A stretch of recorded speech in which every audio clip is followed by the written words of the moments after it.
ಮಾಜಿ ಪ್ರಧಾನಿ ಮನಮೋಹನ್ ಸಿಂಗ್ ಇಹಲೋಕವನ್ನು ತ್ಯಜಿಸಿದ್ದಾರೆ. ಕಳೆದ ರಾತ್ರಿ ಏಮ್ಸ್ ಆಸ್ಪತ್ರೆಯಲ್ಲಿ ಅವರು ಕೊನೆ ಉಸಿರನ್ನು ಎಳೆದಿರುವಂಥದ್ದು. ಕಾಂಗ್ರೆಸ್ ಪಕ್ಷದ ಅಮೂಲ್ಯ ರತ್ನ ಡಾಕ್ಟರ್ ಸಿಂಗ್ ಕಣ್ಮರೆಯಾಗಿದ್ದಾರೆ. ದೇಶದಾದ್ಯಂತ 7 ದಿನಗಳ ಕಾಲ ಶೋಕಾಚರಣೆಗೆ ಸೂಚನೆಯನ್ನು ಹೊರಡಿಸಲಾಗಿದೆ. ಇವತ್ತು ಎಲ್ಲ ಕಾರ್ಯಕ್ರಮಗಳನ್ನು ರದ್ದು ಮಾಡಿದೆ ಕೇಂದ್ರ ಸರ್ಕಾರ. ಇವತ್ತು ಬೆಳಗ್ಗೆ 11 ಗಂಟೆಗೆ ಕೇಂದ್ರ ಸಚಿವ ಸಂಪುಟ ಸಭೆಯನ್ನು ಪ್ರಧಾನಿ ನರೇಂದ್ರ ಮೋದಿ ಅವರು ಕರೆದಿದ್ದಾರೆ. ಸಭೆಯಲ್ಲಿ ಡಾಕ್ಟರ್ ಮನಮೋಹನ್ ಸಿಂಗ್ ಅವರಿಗೆ, ದೇಶವನ್ನು ಕಂಡಂತಹ ಅಪ್ರತಿಮ ಆರ್ಥಿಕ ತಜ್ಞನಿಗೆ, ಮಾಜಿ ಪ್ರಧಾನಿ ಮನಮೋಹನ್ ಸಿಂಗ್ ಅವರಿಗೆ ಶ್ರದ್ಧಾಂಜಲಿಯನ್ನು ಸಲ್ಲಿಸಲಿಕ್ಕೆ ಸಿದ್ಧತೆಯನ್ನು ಮಾಡಿಕೊಳ್ಳಲಾಗಿದೆ. ಬಹುತೇಕ ಶ್ರದ್ಧಾಂಜಲಿ ಸಲ್ಲಿಸಿದ ನಂತರ ಎಲ್ಲರೂ ಕೂಡ ಮನಮೋಹನ್ ಸಿಂಗ್ ಅವರ ನಿವಾಸಕ್ಕೆ ಆಗಮಿಸಿ ಅವರ ಅಂತಿಮ ದರ್ಶನವನ್ನು ಪಡೀಲಿಕ್ಕೆ ಮುಂದಾಗ್ತಾರೆ ಅಂತ ಕಾಣಿಸುತ್ತೆ. ಮತ್ತೊಂದು ಕಡೆ ಮನಮೋಹನ್ ಸಿಂಗ್ ನಿವಾಸದ ಎದುರು ಈಗ ಪೊಲೀಸರ ಭದ್ರತೆಯನ್ನು ಹೆಚ್ಚಿಸಿರುವಂಥದ್ದು. ಕಾರಣ ತಡರಾತ್ರಿ ಅವರು ಕೊನೆ ಉಸಿರೆಳೆದ ನಂತರ ಅವರ ಪಾರ್ಥಿವ ಶರೀರವನ್ನು ಮನೆಗೆ ಶಿಫ್ಟ್ ಮಾಡುವಂತಹ ಕೆಲಸ ಆಗಿದೆ. ಇನ್ನೇನು ಕೆಲವೇ ಕ್ಷಣಗಳಲ್ಲಿ ರಾಜಕೀಯ ಗಣ್ಯರು, ವಿವಿಧ ಕ್ಷೇತ್ರದ ಗಣ್ಯರು ಡಾಕ್ಟರ್ ಮನಮೋಹನ್ ಸಿಂಗ್ ಅವರ ಅಂತಿಮ ದರ್ಶನವನ್ನು ಪಡೀಲಿಕ್ಕೆ ಅವರ ನಿವಾಸಕ್ಕೆ ಆಗಮಿಸ್ತಾರೆ. ಅದಕ್ಕೆ ಬೇಕಾದಂತಹ ಸಿದ್ಧತೆಗಳನ್ನು ಮಾಡಿಕೊಂಡಿರುವಂಥದ್ದು. 2014ರಲ್ಲಿ ಕೊನೆಯದಾಗಿ ಒಂದು ಪ್ರೆಸ್ ಮೀಟ್ನಲ್ಲಿ ಮನಮೋಹನ್ ಸಿಂಗ್ ಅವರು ಕಾಣಿಸ್ಕೊಂಡಿದ್ರು. ಮತ್ತಷ್ಟು ಡೀಟೇಲ್ಸ್ ಕೊಡ್ತಾರೆ ಶಬ್ಬೀರ್, ದೆಹಲಿಯಿಂದ ನೇರ ಸಂಪರ್ಕದಲ್ಲಿ ಜಾಯ್ನ್ ಆಗಿದ್ದಾರೆ. ಶಬ್ಬೀರ್, ಯಾವ ರೀತಿಯ ಸಿದ್ಧತೆ ಆಗಿದೆ ಅಂತಿಮ ದರ್ಶನಕ್ಕೆ ಅಂತ? ಪ್ರೇಮ್, ಈಗ ಸದ್ಯಕ್ಕೆ ನಾನು ಮನಮೋಹನ್ ಸಿಂಗ್ ಅವರ ನಿವಾಸದ ಮುಂಭಾಗದಲ್ಲಿದ್ದೀನಿ.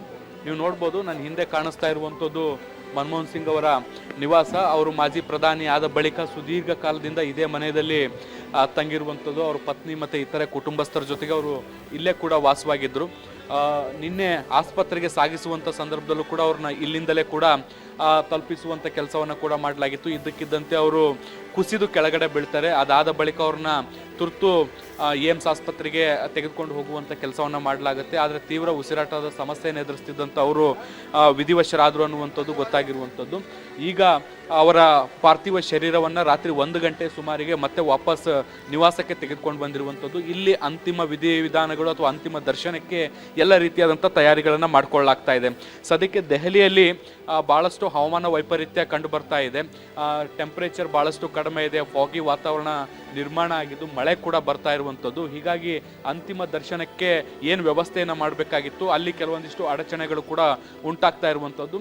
ಸದ್ಯಕ್ಕೆ ಯಾವುದೇ ರೀತಿಯಾದಂಥ ಪ್ರಕ್ರಿಯೆಗಳು ಒಳಗಡೆ ನಡೀತಾ ಇಲ್ಲ. ಬಹುಶಃ ಒಂದು 8 ಗಂಟೆಯ ಬಳಿಕ ಅಂತಿಮ ದರ್ಶನಕ್ಕೆ ಬೇಕಾದಂಥ ಅಗತ್ಯ ವ್ಯವಸ್ಥೆಗಳನ್ನು ಮಾಡುವಂಥ ಸಾಧ್ಯತೆಗಳಿದ್ದಾವೆ. ಈ ನಿಟ್ಟಿನಲ್ಲಿ ಇವತ್ತು ಪ್ರಮುಖ ದೇಶದ ಗಣ್ಯರು, ಪ್ರಮುಖ ರಾಜಕಾರಣಿಗಳು ಎಲ್ಲರೂ ಕೂಡ ಬಂದು ಅಂತಿಮ ದರ್ಶನವನ್ನು ಪಡೆಯುವಂಥ ಹಿನ್ನೆಲೆಯಲ್ಲಿ ಈಗ ಅವರ ನಿವಾಸದ ಮುಂಭಾಗದಲ್ಲಿ ಎಲ್ಲ ರೀತಿಯಾದಂಥ ವ್ಯವಸ್ಥೆಗಳನ್ನು ಮಾಡ್ಕೊಳ್ತಾ ಇರುವಂಥದ್ದು. ಪೊಲೀಸ್ ಭದ್ರತೆಯನ್ನು ಕೂಡ ಯಾವ ರೀತಿಯಾಗಿ ನಿಯೋಜನೆ ಮಾಡಲಾಗಿದೆ ಅನ್ನುವಂಥದ್ದನ್ನು ಕೂಡ ನೀವು ದೃಶ್ಯಗಳಲ್ಲಿ ಗಮನಿಸ್ಬೋದು. ಈಗಾಗಲೇ ದೆಹಲಿ ಪೊಲೀಸರಿಂದ ಸುತ್ತಮುತ್ತಲಿನ 2-3 ರೋಡ್ಗಳನ್ನು ಬ್ಲಾಕ್ ಮಾಡಲಾಗಿರುವಂಥದ್ದು. VVIPಗಳು ಬರುವಂಥ ಹಿನ್ನೆಲೆಯಲ್ಲಿ ಭದ್ರತೆಯನ್ನು ಹೆಚ್ಚಿಸುವಂಥ ಕೆಲಸವನ್ನು ಮಾಡಲಾಗಿದೆ. ಮುಖ್ಯವಾಗಿ ಮನಮೋಹನ್ ಸಿಂಗ್ ನಿವಾಸದ ಮುಂಭಾಗದಲ್ಲಿ ಸಂಪೂರ್ಣವಾಗಿ ರಸ್ತೆಯನ್ನು ಬ್ಲಾಕ್ ಮಾಡಿ ಈಗ ಪೊಲೀಸರು ಕೂಡ ಎಲ್ಲ ರೀತಿಯಾದಂಥ ಸಿದ್ಧತೆಗಳನ್ನು ಕೂಡ ಮಾಡ್ಕೊಳ್ತಾ ಇದ್ದಾರೆ. ಇನ್ನೂ ಕೂಡ ಹೆಚ್ಚುವರಿ ಪೊಲೀಸ್ ಭದ್ರತೆ ಕೂಡ ನಿಯೋಜನೆ ಆಗುವಂಥ ಸಾಧ್ಯತೆಗಳನ್ನು ಕೂಡ ನಿರೀಕ್ಷೆ ಮಾಡಲಾಗ್ತಾ ಇರುವಂಥದ್ದು. ಬಹುಶಃ ಒಂದು 9 ಗಂಟೆಯ ಮೇಲೆ ಅಂತಿಮ ದರ್ಶನಕ್ಕೆ ವ್ಯವಸ್ಥೆಯನ್ನು ಮಾಡಿಕೊಡುವಂಥ ಸಾಧ್ಯತೆಗಳಿದ್ದಾವೆ. ಇವತ್ತು ಇಡೀ ದಿನ ಮನಮೋಹನ್ ಸಿಂಗ್ ಅವರ ಪಾರ್ಥಿವ ಶರೀರ ಅವರ ಮನೆಯಲ್ಲೇ ಇರುತ್ತೆ.